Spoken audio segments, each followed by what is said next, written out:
In today's video, I'm going to teach you how to use API and webhooks in N8N. We're going to build a simple, reliable flow that starts with a webhook and then makes an API call using the HTTP request node.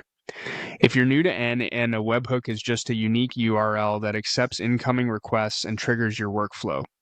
The HTTP request node lets you call any external API. By the end, you'll know how to capture data, process it, and respond cleanly.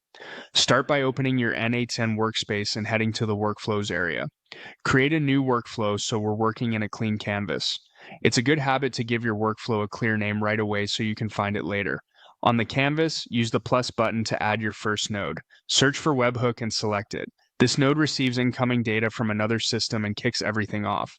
You'll see that N8N provides two URLs, a test URL for development and a production URL for use after you activate the workflow. While building, stick with the test URL so you can iterate safely. Next, choose the HTTP method your external system will use to send data. We'll go with POST here since most services post JSON to webhooks. If your provider uses GET for verification or pings, you can switch methods later, but POST is the most common for payloads. Set the path. This becomes part of your webhook URL, so keep it short, unique, and free of personal information. Something like new order or form submit works well. Consistent naming helps when you manage multiple webhooks. Configure authentication if you need it. Many teams at least add a shared secret or a custom header so only trusted sources can trigger the workflow. Even if the data isn't sensitive, it's worth protecting the endpoint.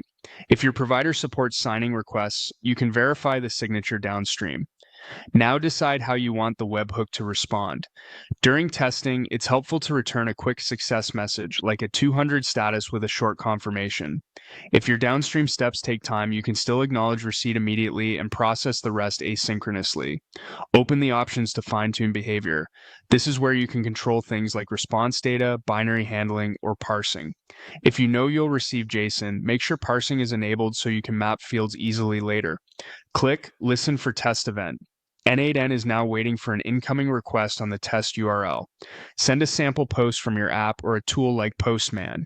If nothing arrives right away, that's fine. It can take a moment for some systems to deliver the first event. When the payload lands, you'll see it attached to the webhook node's output for easy inspection. With a test payload captured, use the plus button on the webhook node to add another node and search for HTTP request. This node will call an external API using the data we just received. Select it and start with the method that matches your target API, such as GET for fetching information or POST for creating a record. Enter the request URL for the API you're calling. Make sure it's the correct environment and that it uses HTTPS. If the API requires authentication, choose the appropriate auth type and store credentials securely in N8N's Credentials Manager. Avoid pasting secrets directly into fields whenever possible. If the API needs query parameters, add them as key value pairs. For headers, include only what's necessary, such as content type, application JSON, plus any required authorization headers.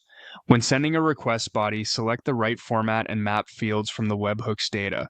Use the expression editor to reference incoming properties so the request is dynamic and reusable. Open the options to set timeouts, follow redirects, or define how to handle non-text responses.